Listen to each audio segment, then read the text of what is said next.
Muy buenas tardes, jueves 10 de agosto y arrancamos con las claves de Wall Street. Lo vamos a hacer primero arrancando y mirando los principales índices mundiales para luego entender qué es lo que está pasando a estas horas en Estados Unidos, en los mercados de Nueva York. Bueno, lo hacemos mirando primero hacia el día que ha sido en Asia, porque Asia ha finalmente cerrado en positivo. El Hang-Seng se ha quedado simplemente una ligera subida del 0,01%.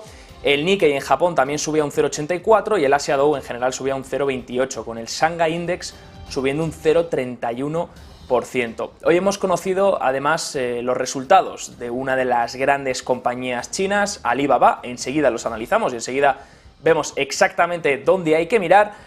Pero si vemos en Europa una jornada en positivo, después de esa marcha atrás de Italia sobre la banca, vemos que Europa pues finalmente ha cerrado hoy también en positivo, con subidas de más del 1% en muchos índices, como por ejemplo el CAC 40, que sube un 1,52, el índice francés, también incentivado por la subida del lujo. Fíjense que LVMH, el grupo, que es una de las acciones que más peso tiene en Europa, pues ha visto una subida en el día de hoy, después de que se anunciasen que se levantaban las restricciones de viajes en grupo de China a otros países como Estados Unidos, países europeos o incluso al Reino Unido. El LVMH ha subido hoy un 3,43%, incentivada por el hecho de que si los viajes grupales de los chinos vuelven a estar permitidos, pues esto incentivará también el consumo en lujo, ya que a los chinos les gusta mucho gastar y gastan sobre todo en lujo cuando viajan, y eso lo saben las compañías, este tipo de compañías, y por eso los inversores estaban celebrando en el día de hoy ese repunte, lo cual también arrastra los índices europeos, que si miramos el FTSE MIB, el italiano, sube casi un 1%, 0,94%, y el IBEX, el índice español, sube un 1,58% también en el día de hoy. DAX se queda rozando el punto en el 0,91% el índice alemán. Todo esto en un día en el que en Estados Unidos, pues en principio arrancaba también muy positivo, datos de inflación. Una inflación que en principio rompe una racha de 12 meses y repunta del 3% al 3,2%. Pero aún así, unos índices que arrancaban en positivo. Enseguida analizamos el dato de inflación al detalle y vemos el por qué rompe esa racha de 12 meses, pero el S&P y el Nasdaq, que llevaban subidas del 1%, a esta hora, a las 6 de la tarde, se plantan con una subida del 0,37%, Nasdaq del 0,32% y Dow Jones del 0,46%. Fíjense esa pauta correctiva que les muestran mis compañeros en el gráfico, cómo se está viendo durante el día, cómo arrancaba muy positivo y poco a poco se está desinflando. Veremos hasta dónde llega esta noche, si hay algún cierto repunte antes de cerrar o si realmente esta tendencia a la baja continúa. Incluso acabamos cerrando planos pese a la celebración que estaba dando el mercado estadounidense de este dato de inflación. Ahora sí, vamos a analizar por qué ha sido y sobre todo si ha sido bueno el dato o malo, porque es curioso que teniendo un dato que pasa del 3% al 3,2%, es decir, sube 2 décimas en el cambio anual, el mercado lo celebrase. ¿Por qué lo celebra? Bueno, pues porque la expectativa, como saben, de Wall Street siempre era superior. ¿Superior para qué? Para descontar el peor suceso y así, si había una cierta mejora, pues que sea una buena noticia, porque total, es mejor de lo que se esperaba. Entonces ha salido en el 3,2% esta inflación general. Y sí que es verdad que para dar un punto a favor del dato y dar un punto positivo, la subyacente mejora. Pasa del 4,8 al 4,7 interanual. No es para echar cohetes, pero ahí está, una mejora de una décima en el cambio interanual con respecto al año anterior. Vamos a poner el gráfico rápidamente de lo que podemos ver. Ahí tienen las tres medidas importantes. Como se pueden fijar, está la medida del CPI general, la parte de inflación general, en el medio la parte subyacente y en la final la supercore. Enseguida explicamos lo que es la supercore, pero es la medida que le gusta mirar a la Reserva Federal. Si analizamos primero la medida general, ¿qué es lo que vemos? Bueno, pues vemos ese repunte, como les decía, del 3% al 3,2%. Pero a Wall Street no le preocupa porque esperaba un 3,3%. Entonces, como ha sido un 3,2%, pues no pasa absolutamente nada. Bueno, ¿qué vemos por aquí? Vemos cómo la energía sigue restando, que sería esa categoría azul clarita, como pueden ver en el gráfico de arriba, está en entorno negativo, por lo que la energía sigue restando al dato de CPI general. Vemos también que los servicios son la parte más importante, que sigue sumando al CPI general, y luego también la parte importante es la comida. Si miramos el gráfico del medio, la parte subyacente, esa sí que mejora, continúa esa tendencia de desinflación en la parte subyacente, del 4,8 al 4,7, como les decía, no es para tirar cohetes, pero vemos que sobre todo en la parte subyacente lo que importa son los servicios. Los servicios y la categoría, por supuesto, de shelter, de vivienda. Hoy en el informe del BLS algo destacaba, y es que el 90% del incremento que se ha dado este mes en los precios ha sido debido a la vivienda. Se preguntarán, bueno, pues entonces, ¿por qué hacemos un dato de índice de precios si resulta que deberíamos hacer un dato de índice de alquileres? Porque al final todo depende de cómo estén los alquileres. Pues sí, un 40% es el peso que tienen los alquileres dentro del dato de CPI, por lo que hagan los alquileres son los que van a marcar la pauta, estos precios de alquileres en la vivienda, para los datos de inflación.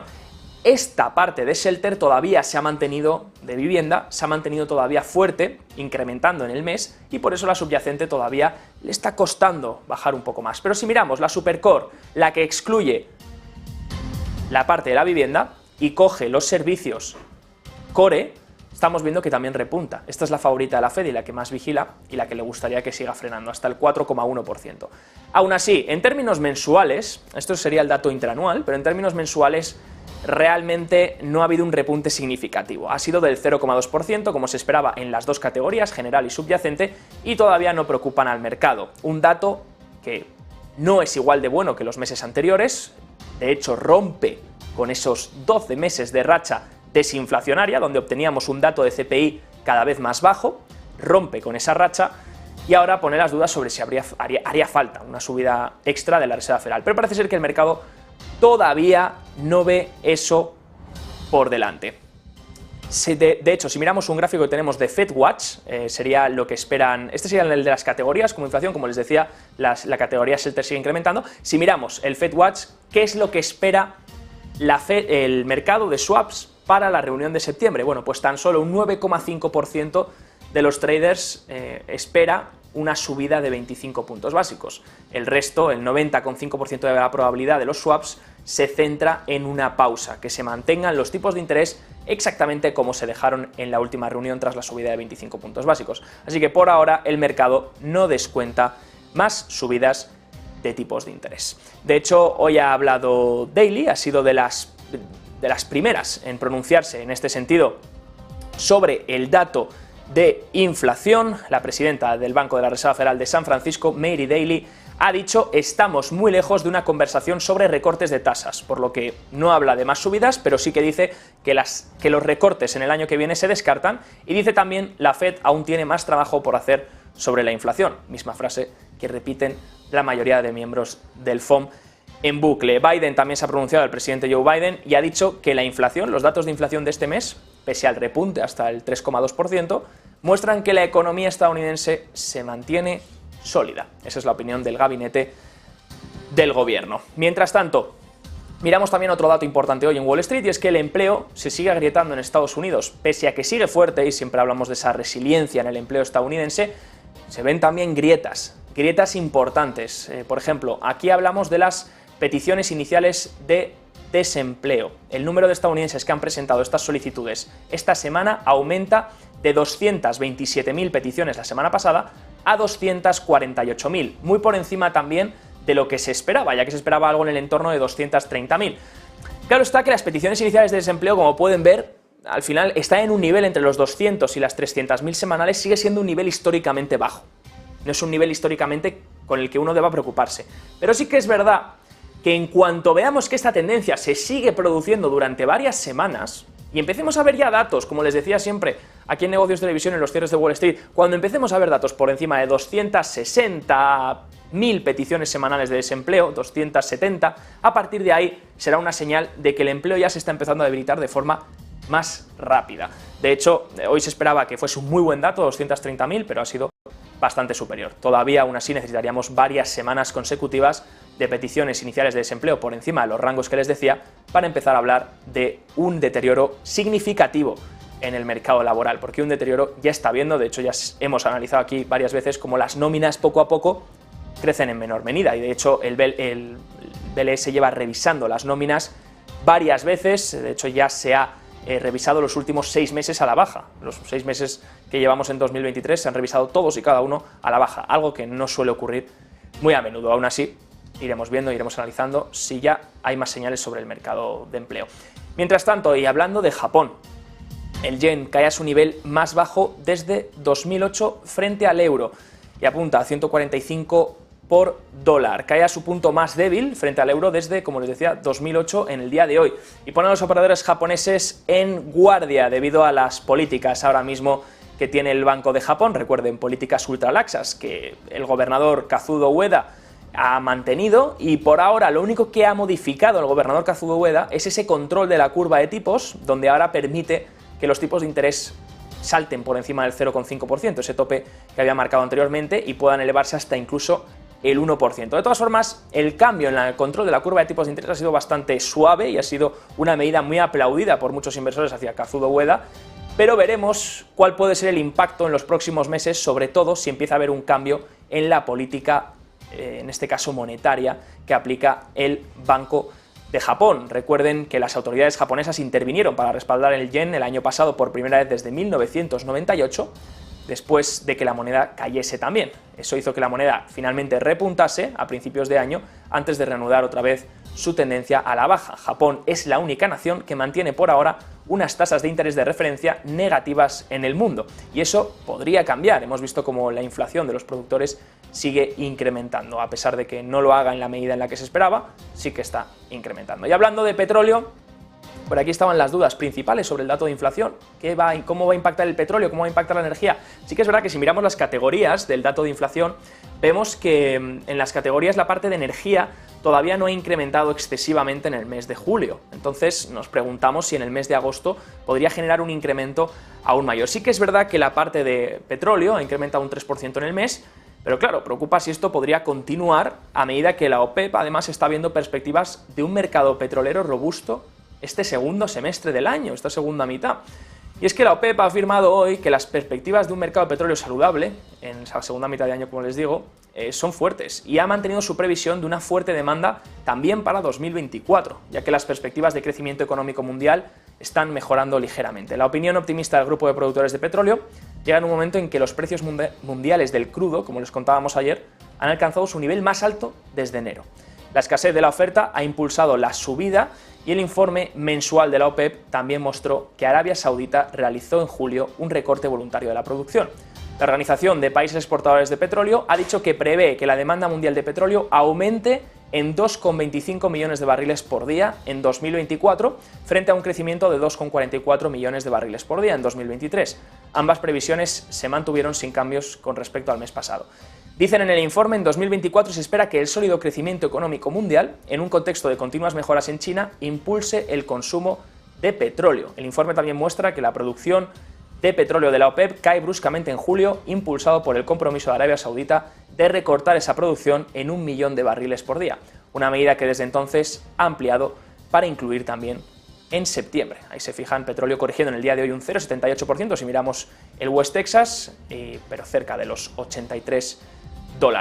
Mientras tanto, hablamos ya en términos micro, miramos hacia Disney, que ha publicado resultados el otro día. Enseguida ponemos la cotización, en cuanto está cotizando en el día de hoy en Wall Street, pero aumenta los precios de streaming y también muestra unos resultados empresariales mixtos. Ahí tienen la cotización subiendo un 3,71% después de informar resultados mixtos el miércoles por la noche.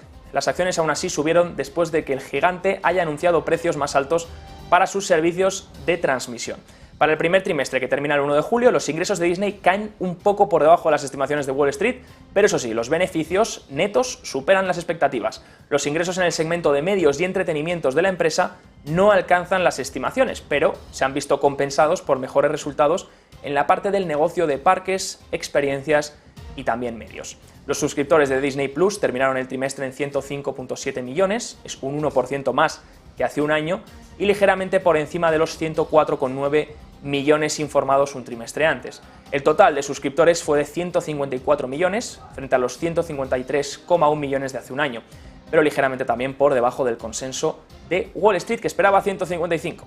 Los suscriptores de Hulu en 48,3 millones, menos del 1% respecto al año anterior, y Disney también anuncia fuertes aumentos de precios. Esto es lo que ha mantenido este incremento, porque debería traducirse a unos mejores márgenes para la compañía, y lo ha hecho para Disney Plus como para Hulu. La versión sin publicidad de Disney Plus aumentará también un 27%, de 10,99 dólares a 13,99 dólares al mes. El precio de Hulu sin anuncios sube un 20%, de 14,99 dólares al mes a 17,99 dólares al mes. También la compañía Bob Iger dijo que, hablando de ESPN, no importa si, sino cuándo, ESPN va a implementar una opción directa al consumidor. Dijo que la compañía todavía está considerando tanto el precio como el tiempo en ese sentido. Iger también dijo que los ingresos totales por publicidad deportiva nacional han aumentado un 10% con respecto al año anterior, y también dijo que espera restablecer una modesta política de dividendos para el año que viene, lo cual ha gustado también a los accionistas. Una compañía que sí que ha gustado, y enseguida vemos también la cotización, es Alibaba. Les comentaba antes en China que ha sorprendido los resultados de Alibaba, ya que crecen con respecto al año anterior los ingresos un 14% y superan las expectativas después también de que el comercio electrónico volviese a crecer. El líder de comercio en China ha reportado ingresos de 32.300 millones de dólares para el trimestre que termina en junio, por encima de lo estimado por el consenso de Wall Street. Se pueden fijar en el gráfico ahora mismo subiendo un 5,62% el ADR en la sesión de Estados Unidos. Los ingresos netos llegaron a 34.300 millones de yuanes, superando también las estimaciones. Después de un año turbulento para la compañía, Alibaba reclutó a 2 cofundadores para reemplazar a Daniel Zhang al frente y supervisar también una complicada división en 6 partes de sus principales negocios, desde la nube hasta el comercio electrónico local y global. Los inversores esperan más detalles sobre los efectos secundarios que generarán, incluido, por ejemplo, en el segmento de comestibles Freshipo. El negocio también en la nube, recuerden que compite contra el de Amazon, AWS, y la logística de Cainiao. Querrán escuchar los planes de los ejecutivos para resucitar esas plataformas y el potencial para atraer nuevos inversores al sector. Y hablando de la competencia estadounidense, Amazon, la competencia de Alibaba, rastrea y apunta al personal de Estados Unidos para que vayan a la oficina. En esta tendencia que están viendo varias empresas estadounidenses de volver a traer a los trabajadores a la oficina, Amazon ha rastreado ya la asistencia de los trabajadores con sede en Estados Unidos y se ha centrado en aquellos que parecían no cumplir con su política de trabajo híbrido, lo que generó quejas del personal. Esta semana el minorista en línea con sede en Seattle señaló que algunos miembros del personal para decirles que actualmente no estaban cumpliendo con las expectativas de unirse a sus colegas en la oficina, por lo menos con la política que tiene Amazon, que es de 3 días a la semana. Esto ha sido a través de un correo electrónico, según anuncia el Financial Times, y dice: esperemos que comience a venir a la oficina 3 o más días a la semana ahora. Eso se lo traduce a los empleados y esto ha provocado que algunos expresaran su preocupación sobre la privacidad, mientras que otros dijeron que habían recibido el correo electrónico por error. El malestar por el control de asistencia en Amazon sigue a unos meses difíciles para el minorista, que despidió, recuerden, a casi 30.000 empleados este año tras una caída en el gasto de los consumidores. En marzo la empresa detuvo la construcción de su segunda sede en Arlington, Virginia, como parte de una campaña más amplia de reducir también sus costes.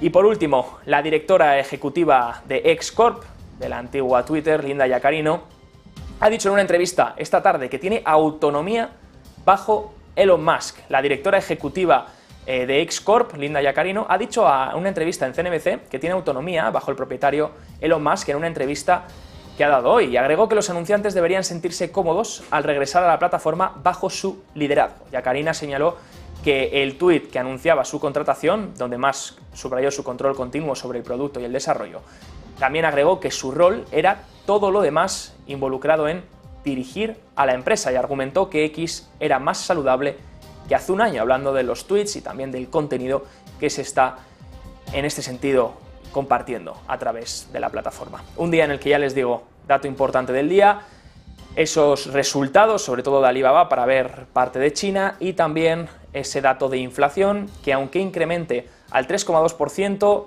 la subyacente desinfla hasta el 4,7%, los inversores celebraban en la apertura, pero ahora mucho más escépticos, cae bastante con respecto a la apertura el índice, aunque se mantenga todavía en positivo. Veremos al cierre en unas horas si han logrado cerrar en verde o si, por el contrario, Wall Street ha corregido todas esas ganancias. Por ahora no se espera que la Fed tenga que hacer un aumento más de tasas. Los swaps esperan que la Fed se mantenga exactamente como está, y Mary Daly ha dicho que así va a ser. Eso sí, que tendrán que mantener los tipos de interés y que no esperan recortes en 2024, a medida que también dicen que tienen que seguir luchando contra la inflación, algo que ya han repetido innumerables veces los miembros del FOM. Hasta aquí las claves de Wall Street del jueves 10 de agosto. Y mientras tanto, para analizar todo esto, damos la bienvenida